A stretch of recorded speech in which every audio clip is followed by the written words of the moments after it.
Bienvenue sur Wikidata, la chaîne des données du code. Aujourd'hui, nous allons voir comment installer Node.js.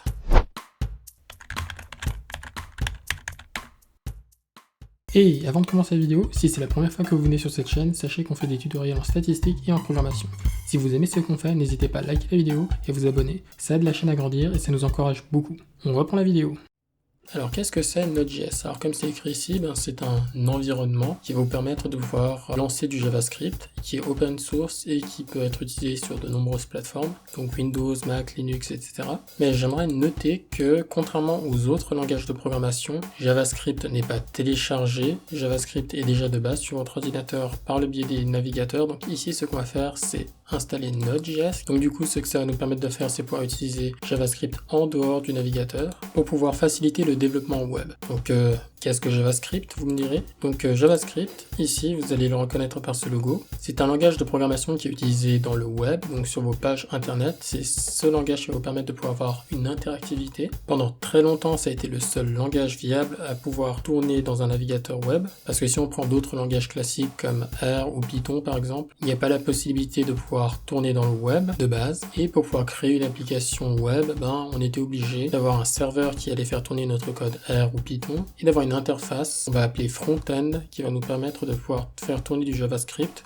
Et bien sûr on va pas écrire une ligne de JavaScript, c'est la librairie qui est en charge qui va pouvoir l'écrire. Par exemple dans R on aura quelque chose comme Shiny, ou dans Python on aura quelque chose comme Flask ou Django. Mais avec l'arrivée de WebAssembly, qui est un langage qui permet de faire tourner du code dans les navigateurs web, et bien ça a permis à plusieurs langages de pouvoir être compilés vers ce WebAssembly et de pouvoir maintenant tourner dans des navigateurs sans l'aide de serveurs. On pense bien sûr à PyOid ou à WebR, respectivement pour Python et pour R, mais c'est en dehors de notre vidéo. On aura des vidéos dessus plus tard. Donc pour vous faire une démonstration de comment fonctionne le web, donc ici on a cette page internet qui a été faite pour les développeurs Mozilla, et donc ici il nous montre aussi que c'est utilisé en dehors des navigateurs comme dans Node.js, parce que de base ça ne tourne que dans le navigateur. Dans un deuxième autre lien que je vais vous montrer, donc ça nous explique qu'est-ce que c'est JavaScript. Donc généralement on a comme prérequis de pouvoir utiliser HTML et CSS auparavant, parce que c'est ceux qui vont nous permettre de faire la page internet. Une page internet est composée généralement d'HTML, c'est l'élément de base qui va nous permettre de pouvoir mettre le contenu,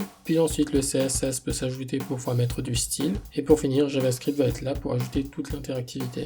Donc là il nous faut un joli petit exemple. Déjà ici on fait de l'HTML, donc pour ajouter cet élément là, notez toutefois qu'il y a déjà du style CSS pour que ça devienne un bouton comme ça, puis après le CSS va pouvoir permettre de mettre du style, et puis après avec le JavaScript on va pouvoir créer quelque chose d'interactif, et comme par exemple là il demande un nom, je peux écrire je sais pas José, et voilà. Donc vous voyez que c'est comme ça que ça se découpe. Et comme dit avant, JavaScript tourne normalement que sur le navigateur, donc il n'y a pas moyen de le entre guillemets télécharger. Je vais vous montrer un exemple. Dans le navigateur, vous pouvez faire un clic droit, inspecter. Et depuis là, vous pouvez aller dans la console. Et dans la console, vous pouvez faire du code JavaScript. Quand je fais ça, j'obtiens 4. Quand je fais console.log, qui est l'équivalent d'un print dans R ou Python, vous voyez que j'obtiens ce résultat. Ici, c'est du JavaScript pur qui tourne. Mais nous, si on veut s'en servir sur l'ordinateur, on est obligé d'utiliser Node.js qui va nous permettre de pouvoir faire tourner JavaScript. Alors vous êtes libre de pouvoir installer la version qui vous va. Ici, ça a marché pour la plupart des utilisateurs, donc c'est ce que je vais choisir. Je ne suis pas un développeur web, donc je vais prendre ce qui est le plus stable. Quand le téléchargement est terminé, on peut le lancer et on accepte. Et on va garder tous les éléments par défaut en principe. Et il me dit que Node.js a été installé. Donc pour être sûr que Node.js a été installé, il faut aller dans votre terminal. Donc si vous êtes dans une version antérieure Windows 11, vous allez chercher dans votre barre de recherche en bas PowerShell. Préférez PowerShell par rapport à SMD.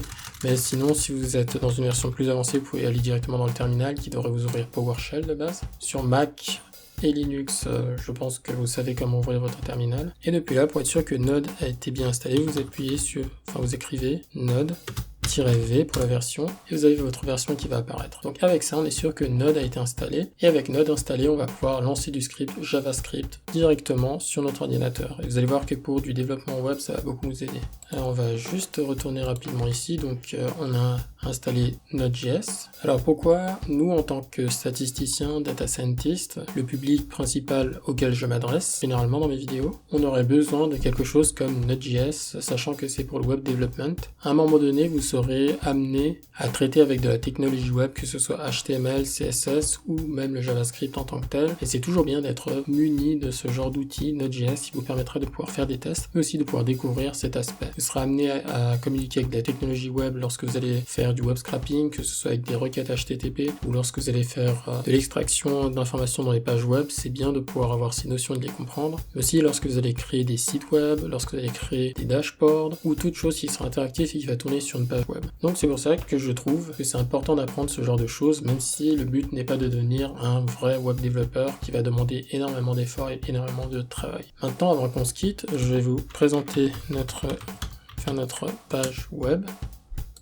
Si jamais ici sur notre page web vous avez aussi accès à notre chaîne YouTube, donc normalement vous aurez toutes les informations en description, comme le lien aussi pour Node. Et nous avons une section blog, et dans cette section blog, nous avons fait des posts en fait pour différentes choses, différentes technologies, etc. Donc vous pouvez sélectionner une langue qui vous plaît, typiquement je peux mettre en français. Et ici en fait vous allez retrouver pas mal d'informations.